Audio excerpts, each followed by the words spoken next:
한번 따라 하실까요? 하나님의 꿈을 지키는 것이 능력입니다.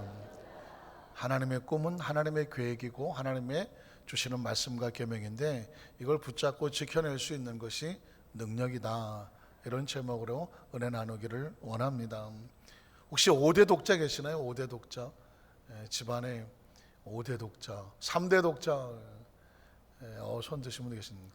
이 독자로 5대, 3대, 그 이상 7대 이렇게 올라가면 그 집안에서는 보물과 같죠. 그 자손이 계속 이어져 내려가야 되는데 그 독자로 자랄 때 혹시라도 몸에 불편함이 생길까봐 온 집안의 문중이 그냥 돌본단 말이죠. 어느 집안에 5대 독자 5살짜리 사내아이가 있었습니다.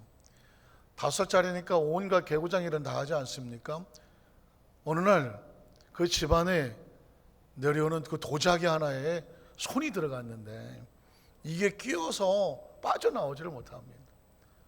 막 팔뚝은 막 뻘겋다 못해 푸르기 시작을 하고 피가 안 통해서 얼굴도 좀 불그락 하는데 금방 숨이 넘어갈 것 같습니다. 아이는 죽는다고 소리 지르고 울기 시작합니다. 집안의 어르신들이 다 튀어나왔습니다. 5대 독자가 죽게 생겼습니다. 그러면 그 도자기를 그냥 깨버리면 되는데 이것도 만만하지가 않습니다. 그 집안에 내려오는 갑오인데 시가 5천만 원짜리입니다. 큰일 났습니다. 그래도 어떻게 해요? 5천만 원짜리 갑오보다 더 중요한 건 뭐예요? 5대 독자인 거예요. 5대 독자. 그래서 결론을 내립니다. 깨자.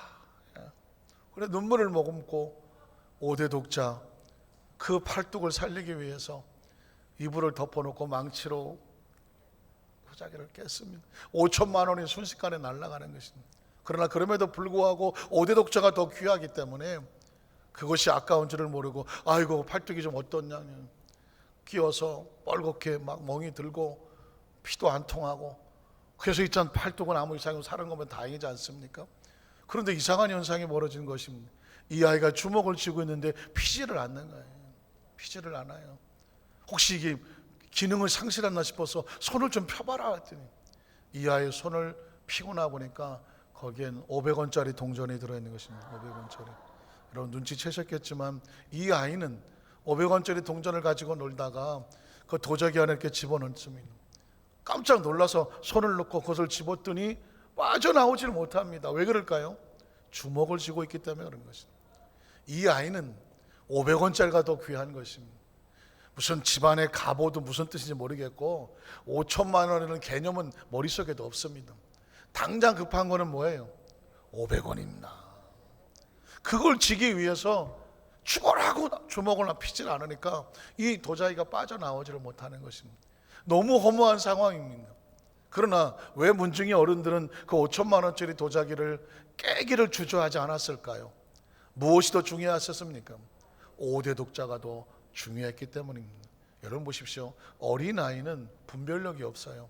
그래서 무엇이 중요한 줄 모르기 때문에 그런 어리석은 짓을 저질렀지만 어른들은 어쩔 수 없었을 것입니다. 무엇이 중요한지를 알았기 때문에 물론 그 안에 500원짜리 있었다는 걸 알았으면 절대 깨지 않았겠죠. 여러분 인생의 삶 속에서 능력이 되고 축복이 되는 건 무엇인지 아십니까? 올바른 분별력, 올바른 가치관을 분별해내는 것입니다. 신앙생활은 두말할 것도 없습니다. 하나님의 능력과 하나님의 축복과 올바른 것을 분별해내느냐 그렇지 못하느냐는 것은 신앙의 성공과 실패는 둘째치고 인생의 운명을 좌우하는 것입니다. 성경은 그런 이야기가 우리에게 펼쳐지고 있습니다. 우린 첫 번째로 에덴 동산에서 아담과 하와의 잘못된 분별력이 어떤 결과를 가져왔느냐. 사실 에덴 동산의 사건은요 분별력의 사건입니다. 성경을 한번 찾아보겠습니다. 창세기 장 15절 17절에 보면 하나님께서 아담과 하와에게 이렇게 말씀합니다. 야훼 하나님이 그 사람을 이끌어 에덴 동산에 두어 그것을 경작하며 지키게 하시고, 무엇을 경작하며 지키려면 능력이 있어야 되는 것이죠. 능력이 없는 사람에게 맡길 수는 없단 말이죠. 그래서 하나님께서는 이 아담과 하와에게 능력을 주십니다. 어떤 능력을 주실까요? 야훼 하나님이 그 사람에 명하여 이르시되 동산 각종 나무 열매는 내가 임의로 먹을 수 있다는 거예요. 먹을 수 있는 것과 먹을 수 없는 것을 누가 분별해 주십니까? 하나님이 분별하시는 것입니다. 먹을 수 있는 것과 먹지 못하는 것, 해야 되는 것, 하지 못하는 것, 하면 사는 것과 하면 죽는 것, 이런 절대 진리와 선악은 누가 분별하신다? 하나님이 분별하시는 것입니다. 이 세상의 모든 우주와 자연 법칙도 마찬가지입니다. 하나님께서 이미 우리에게 분별하시는 것을 주셨습니다. 그걸 배우는 것을 지혜라고 말하고 지식이라고 말하고, 그걸 안에 지키고 있으면 우리는 자연 법칙을 안에서 보호받고, 그 법칙을 벗어나면 죽는 것입니다. 생명도 그렇단 말이죠. 아담과 하와에게도 하나님께서는 너희가 이렇게 하면 살고 이렇게 하면 죽는다, 하나님이 분별시켜 주었습니다. 그러면 그 다음 절을 보면 선악을 알게 하는 나무 열매는 먹지 말아라. 선악은 누가 분별하니까? 하나님이 분별하니까. 기억하십시오. 옳고 그른 것은 하나님이 분별하는 것입니다. 그럼 우리는 뭘 해야 됩니까? 이것이 하나님의 명령이냐 아니냐, 이걸 분별해서 명령이면 따르고, 명령이 아니면 목숨 걸고 벗어나야 되는 것입니다. 하나님께서 우리에게 요구하는 것은 단지 그것뿐입니다. 내가 먹는 날은 반드시 죽으리라. 하나님의 명령인데 명령을 어기면 너라고 하는 생명의 법칙은 죽게 되어 있다는 것입니다. 자, 창세기 3장으로 갑니다.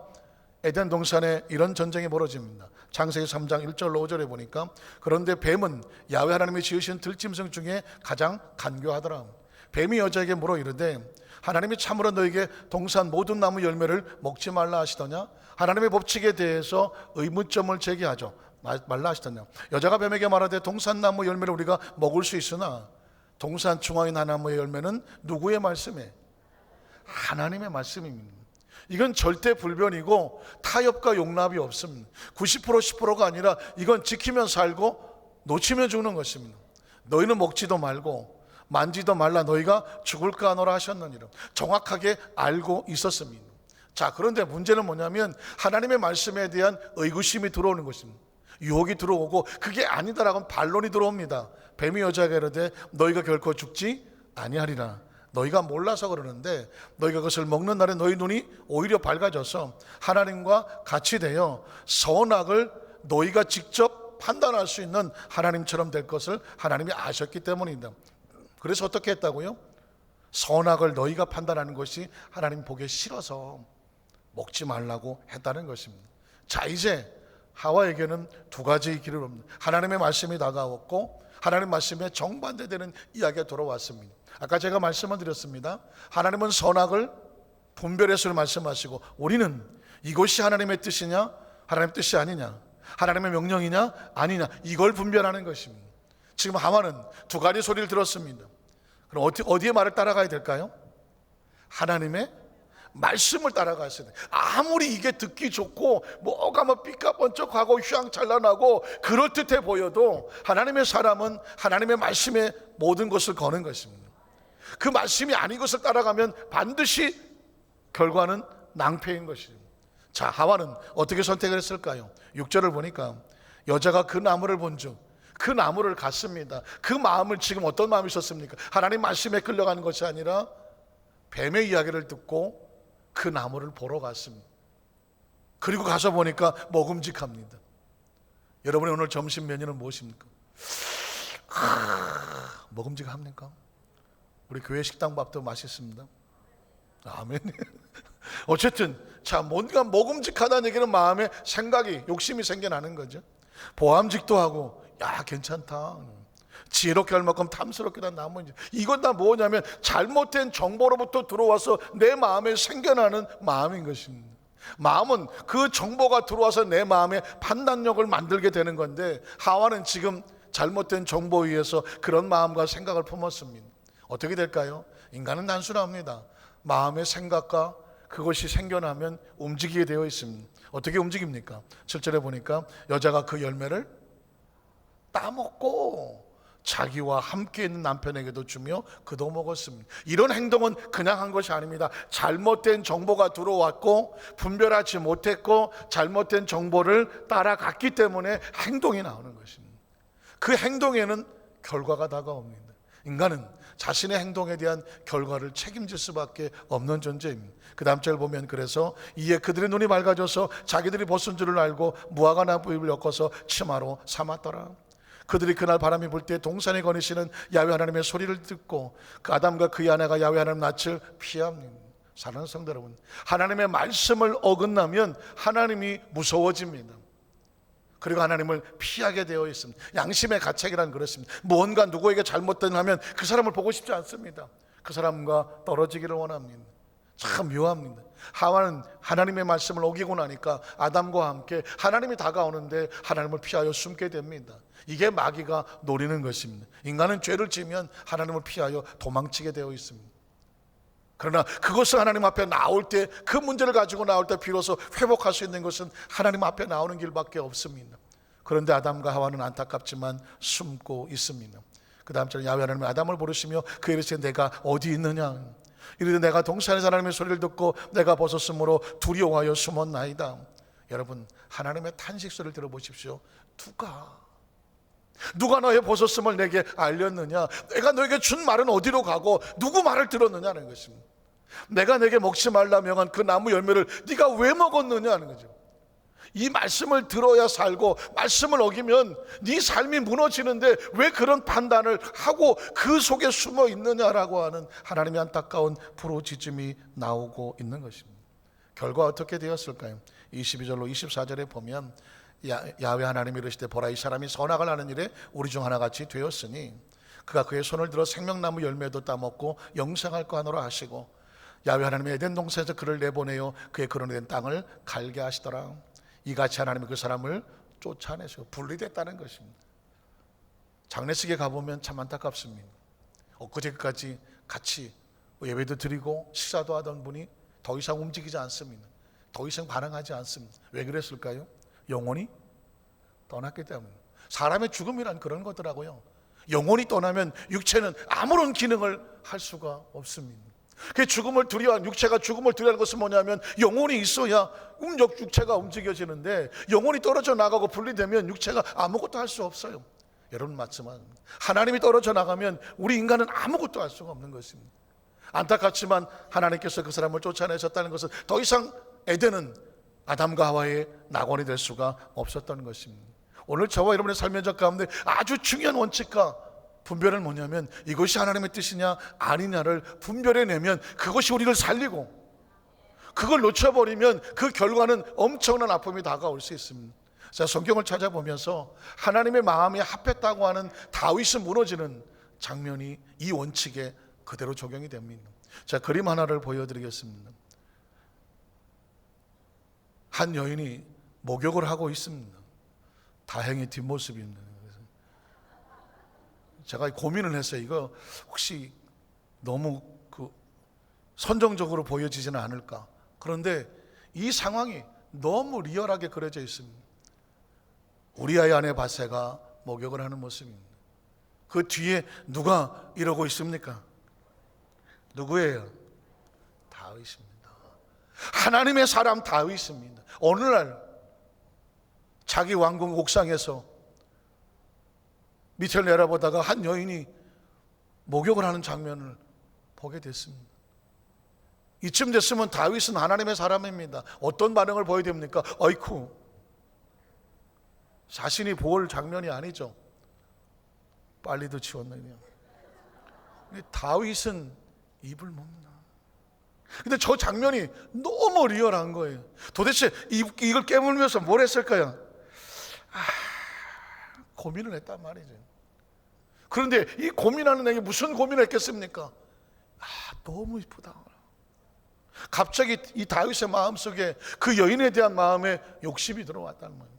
누굴까? 어떻게 하면 내가 저 여인을 취할 수 있을까?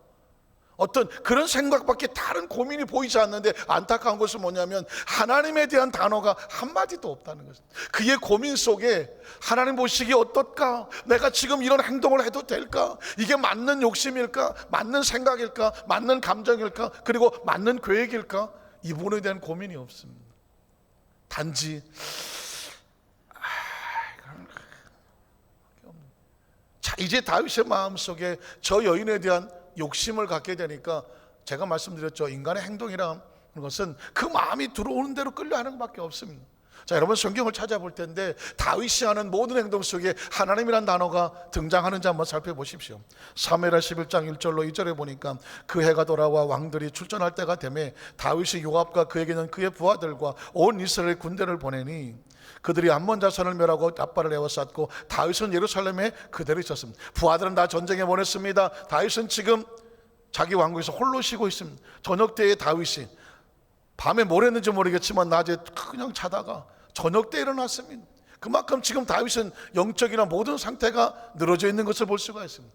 그의 침상에 일어나서 왕궁 옥상에서 별 할 일 없이 왔다 갔다 거닐다가 한 곳을 보게 됐습니다. 그랬더니 한 여인이 목욕을 했었습니다. 평상시 같았으면 다윗이 정상적인 상태였으면 아니죠. 쳐다볼 일도 아니고 쳐다봐서는 안 되는 거죠. 그런데 갑자기 이 다윗의 마음속에 심히 아름다워 보이는 마음이 들어왔습니다. 그럼 어떻게 됐을까요? 눈에 보이는 건 어쩔 수 없겠죠. 그런 마음이 잠시 들어왔다고 치더라도 이제 다윗은 선택해야 되는 것입니다. 이게 하나님의 사람으로 올바른 행동인가? 아니면 그렇지 않은 행동이니까 내가 어떻게 해야 될까 분별을 해야 되지 않겠습니까? 그런데 다윗의 고백은 그렇지 못합니다. 3절 5절을 보니까 다윗이 사람을 보내어 그 여인을 알아보게 했습니다. 그러니까 아까 이게 그 장면인 것 같습니다. 내가 어떻게 하면 이 여인을 취할 수 있을까? 전후사조 사정을 알아보기 위해서 그렇게 손톱을 깨물으면서 고민을 했던 것입니다. 알아보게 했더니 그가 아뢰되 그는 엘리암의 딸이요 햇사람 우리아의 아내 바세바가 아닙니까? 다윗이 전령을 보내어 그 여자를 자기에게로 데려오게 합니다. 작전을 짰습니다. 계획을 짰습니다. 그러면서 대교하고 그 여자가 그 부정함을 깨끗하게 하였으므로 더불어 동침합니다. 동침이라고 말하지만 거의 강간이죠. 성폭행입니다. 그 여자가 자기 집으로 돌아갑니다. 왕의 권력과 위세 앞에서 일개 부하의 아내가 무슨 한거를 할 수 있었겠습니까? 자기 집으로 돌아갑니다. 여기까지 다윗은 모든 것이 완전 범죄로 생각을 했습니다. 그러나 덜커덕 그 여인이 임신을 합니다. 생각지 못했던 상황이 벌어졌습니다. 사람을 보내어 다윗에게 말하는데 내가 임신하였나이다. 이제 다윗은 또다시 양쪽 손가락을 깨물 수밖에 없습니다. 어떡할 겁니까? 이거? 여인의 배는 불러오기 시작하는데 어떡할 겁니까? 자기가 저지른 잘못에 대해서 이게 천하에 드러나게 되지 않았습니까? 여러분 아시는 것처럼 다윗은 양손가락을 깨물고 나서 또 작전을 짭니다. 그 우리아를 전쟁에 내보내어 죽게 하고 마는 것입니다. 그리고 마치 그 우리아를 통해서 임신이 된 것처럼 작전을 꾸몄으나 여러분 아시는 것처럼 실패하고 우리아만 죽게 되었습니다. 우리아가 죽게 되었으면 다윗은 땅을 쳐야 되지 않겠습니까? 자신이 그 생명을 죽게 하지 않았습니까? 그런데 다윗은 이런 고백을 합니다. 25절로 27절을 보니까 다윗이 전령에 이르되 너는 요압에게 이같이 말하기를 이 일로 걱정하지 말라. 우리아가 죽었다고 걱정하지 말라. 칼은 이 사람이나 저 사람이나 삼키는 이 우리아가 재수가 없어서 그 적의 칼날에 맞아 죽었을 뿐이지 누가 그를 의도적으로 죽이려고 한 것은 아니니까 걱정하지 말라.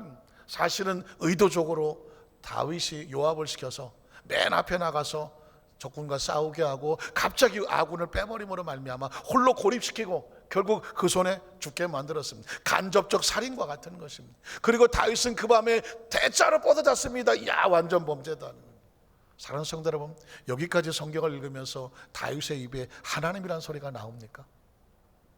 하나님에 대한 고민은 단 한마디도 안 나옵니다. 하자도 안 나옵니다. 오히려 그 성을 향하여 더욱 힘써 싸워 함나시키라 하여 너는 그를 담대하게 하라 하니라. 우리아의 아내는 그 남편 우리아가 죽었음을 듣고 그의 남편을 위해서 힘없이 소리내어 울 수밖에 없었습니다. 그 장례를 마침에 다윗이 사람을 보내어 그를 왕궁으로 데려오니 그가 그의 아내가 되어서 그에게 아들을 낳으니라. 여러분 보십시오. 아무도 보지 않은 줄 알았습니다. 누가 그 다윗의 계획을 알았겠습니까? 그런데 보고 계시는 분이 계셨습니다. 다윗이 행한 그 일이 누가 보시기에, 하나님 보시기에 어떻게 하였더라? 악하였더라. 성경은 이 얘기를 하고 싶어 하는 것입니다. 아무리 하나님의 사람이라고 할지라도 그 상황 속에서 올바로 분별하지 못하고 자신의 감정과 기분과 욕심과 그 어떤 상황에 끌려 빠져 들어가서 하나님이 원하시는 길이 아닌 다른 길을 선택하고 나면 하나님이 볼 때 뭐라고 말하냐면 가슴을 치는 거예요. 하나님 보시기에 악하였다라는 것입니다. 오늘 저와 여러분이 예수를 믿고 하나님의 자녀가 되어서 신앙생활하면서 매일매일 삶에 벌어지는 이 치열한 전쟁 속에서 치열한 생각이 우리의 마음과 생각과 마음 그리고 삶의 현장 속에 수도 없이 함정을 파놓았는데 이걸 어떻게 분별하는 것입니까? 아주 단순한 원리입니다. 지금 이것이 하나님 보시기에 옳은가? 아니면 하나님 보시기에 아니라고 말하는가? 이걸 분별해낼 수 있는 능력, 이 분별력이 능력이 되는 거예요. 아무리 다윗처럼 천하를 가졌다고 할지라도 무너지는 건 순식간입니다.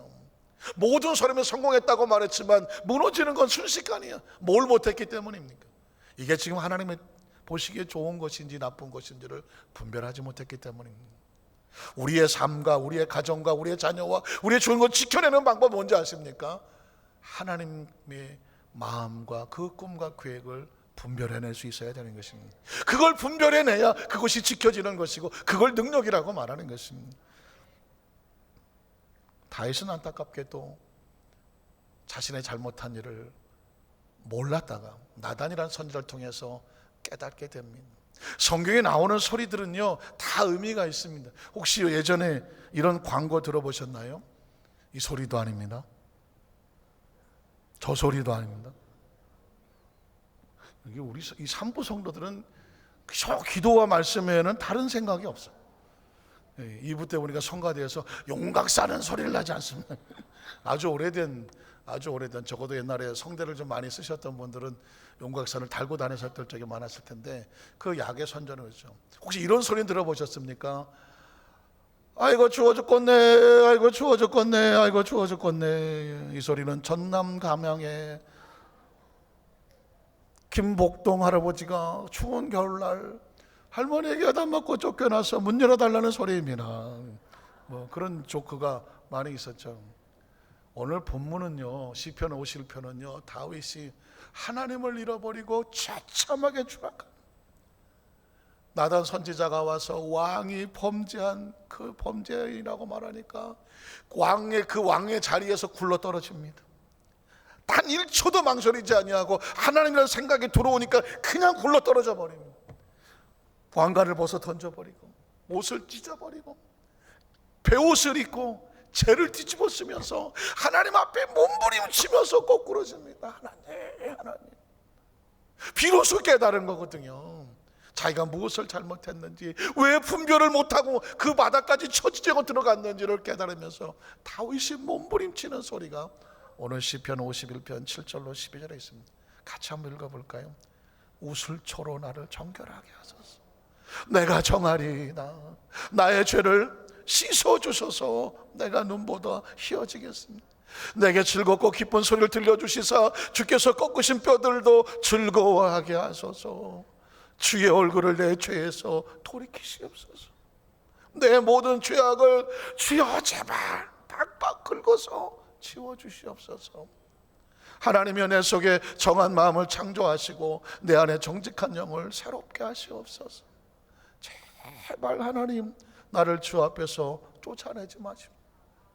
죄인이 하나님과 함께 할 수를 없기 때문에 다윗은 몸부림치는 것입니다. 주님 나를 그 주 앞에서 쫓아내지 마시고 주님의 성령을 내게서 거두지 말아 주십시오. 성령이 떠나가면 영혼이 떠나간 시신과 뭐가 다르겠습니까? 성령을 거두지 마시옵소서. 주의 구원의 즐거움을 내게 회복을 시켜주시고 자원하는 심령을 주사 나를 붙드소서. 구구절절히 하나님. 여러분 하나님으로부터 단절된 그 경험을 해보시는 분이 계신가요?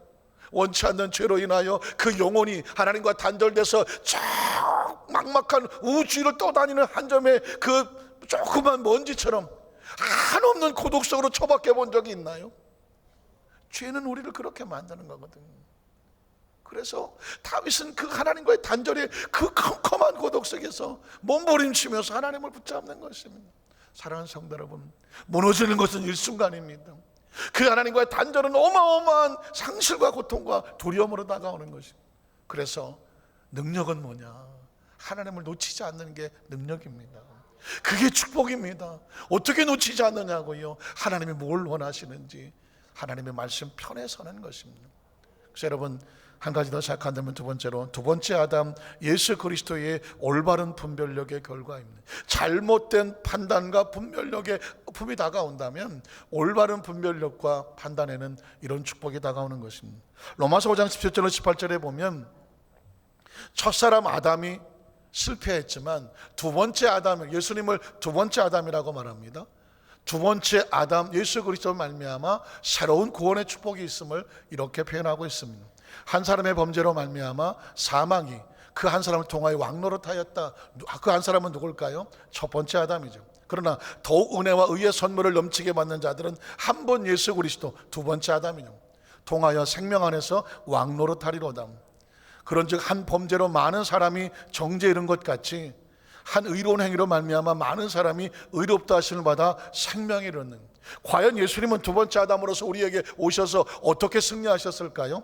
예수님도 처음 사역을 하실 때에 유혹을 받았습니다.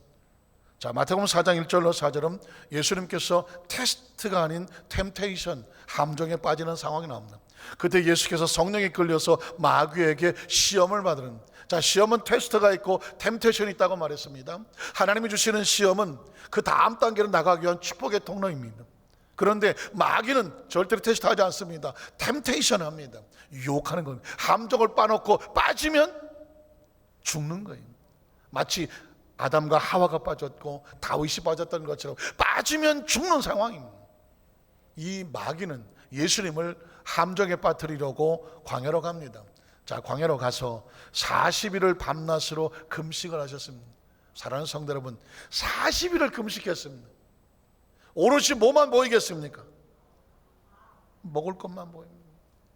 3일만 금식해 보십시오. 환장합니다, 진짜. 첫째 날은 미칠 것 같고, 둘째 날은 이제 고통의 극한이 다가옵니다. 그 저녁 때쯤 되면 고통을 못 느낍니다.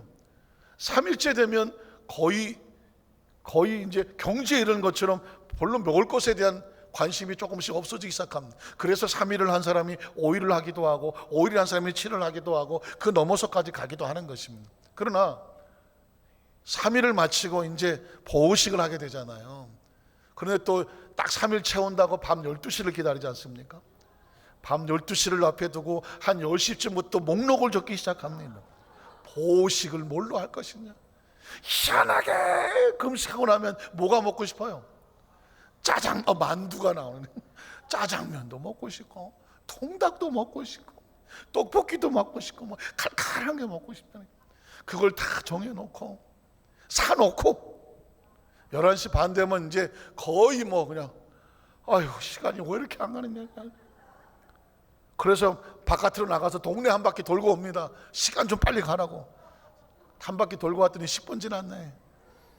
그래서 이제 한 5분 전 때면 그새를 못 참아서 불 올려 막 내가 라면 끓인다고 불 올리고 뭐 짜장면 옆에 시켜놓고 그냥 막 그 짓을 합니다. 왜 그랬을까요? 3일을 굶는다는 게 결코 쉬운 것은 아닙니다. 제가 왜 이렇게 잘할까요? 다 해본 짓거리라고요. 다 해본 짓거리. 여러분 보십시오. 40일을 굶었습니다. 지금 예수님은 40일을 금식을 했습니다. 거의 모든 후각과 청각과 모든 감각은 먹는 것밖에 없습니다. 근데 여러분 보십시오. 마귀는 정확하게 알죠. 뭐라고 말합니까? 그 다음 절에 보면 뭐라고 말할까요? 시험하는 자, 유혹하는 자가 예수께 나와 이르되 내가 만일 하나님의 아들이거든 명하 이 돌들로 뭐가 되게 하라. 이건 육체를 가지고 있는 사람이 40일을 금식했으면요 눈앞에 아무것도 안 보여요. 다 먹을 걸로 보이지. 그 본능을 건드리는 것입니다. 마치 다윗을 유혹할 때 그 본능을 건드려서 한번 빠지고 나니까 무슨 짓을 하고 있는지 주체를 못하지 않습니까? 그런 상황이거든요. 그때 예수님께서 어떻게 대응하셨을까요? 두 번째 아담 예수님은 이렇게 대응하십니다. 예수께서 대답하시되 기록되었으되 사람이 떡으로만 살 것이 아니라 하나님 위에서 나오는 모든 말씀으로 살 것이라고 말했습니다. 첫사람 아담은 무너졌지만 두 번째 아담 예수님은 이렇게 말합니다. 지금 아무리 절박하고 유혹과 한계에 쳐들었다고 할지라도 예수님이 붙잡은 건 무슨 것이냐면 기록되었으되. 한번 따라 하실까요? 기록되었으되. 기록되었으되. 사람이 떡으로만 사는 것이 아니라 하나님 위해서 나오는 말씀을, 이게 저와 여러분이 사는 원리와 원칙입니다. 이 아름답고 귀한 날에, 이 귀한 시간에 여러분이 성전에 나와서 하나님 말씀 앞에 귀를 기울이는 이유가 무엇인지 아십니까? 사는 길을 발견하라고 하는 것입니다. 내 영이 살고 내 육체가 살고 내 인생이, 내 삶이, 우리 가족이, 내 자녀가 내게 주어진 모든 것들을 잃어버리지 아니하고 살아갈 수 있는 길은 무엇일까? 기록되었을 때 인생의 삶에 수없이 많은 함정에 빠지지 아니하고 넘어가지 아니하고 평생 모아놨던 거 순식간에 날리지 않는 방법이 뭘까? 기록되었을 때입니다. 하나님 말씀을 붙잡고 그것을 선택하는 것입니다. 여러분, 결과 어떻게 되었을까요? 선택은 결과를 가져옵니다. 10절로 11절에 보면 예수께서 말씀하시되 사탄아 물러가라, 기록되었으되 주 너희 하나님께 경배하고 다만 그를 섬기라 하였느니라. 이에 마귀는 예수를 떠나갑니다. 기록된 말씀으로 무장하는 사람은 마귀가 유혹할 수가 없습니다. 그래서 마귀는 떨어져 가고 천사들이 나와서 수종을 들더라.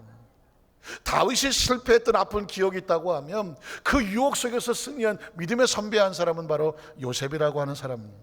제가 그림 하나를 또 보여드리겠습니다. 이 그림도 고민이 많았습니다. 너무 선정적으로 보이는 거예요. 19살 이상, 19살 이하 다행히 안 계시는, 지금 저 여인은, 가슴을 드러내고 있는 저 여인은 누굽니까? 보디발 장군의 아내입니다. 요셉을 유혹하려고 옷을 다 풀어헤치고 주위 사람들을 다 떠나보내놓고 그 한적한 곳에 요셉을 불러들이고 그 요셉의 손을 부여잡고 저 여인의 눈가를 보십시오. 절대 놓지 않을 때는, 내가 이 딸을 얼마나 기다렸는지 아예 함정을 파놓고 요셉을 기다리고 있는 것입니다. 요셉은 저때 나이가 17살에 와서 거의 10년 가까이 되니까 27살쯤 됐습니다.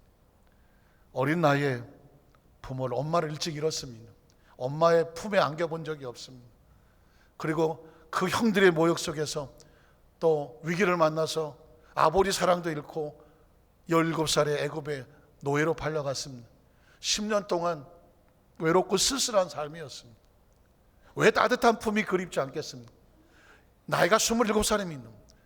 이 요셉에게도 여인이 필요한 상황이었습니다. 늘 유혹하는 여인이 옆에 있었습니다. 그리고 마침내 여인의 손에 붙잡혔습니다. 과연 이런 유혹에서 빠져나갈 수 있겠습니까? 지금 이 상황을 제가 보여드리는 것은 이것이 꼭 여성이 아니더라도 물질이 될지 세상적인 어떤 쾌락과 어떤 것이 될지 모르겠지만 그렇게 집요하고 아예 함정을 파고 기다리고 우리를 붙잡고 늘어질 때 과연 어떻게 헤어나올 수 있겠을까요? 쉽지 않은 상황입니다. 요셉은 어떻게 빠져나왔을까요? 성경을 찾아보겠습니다.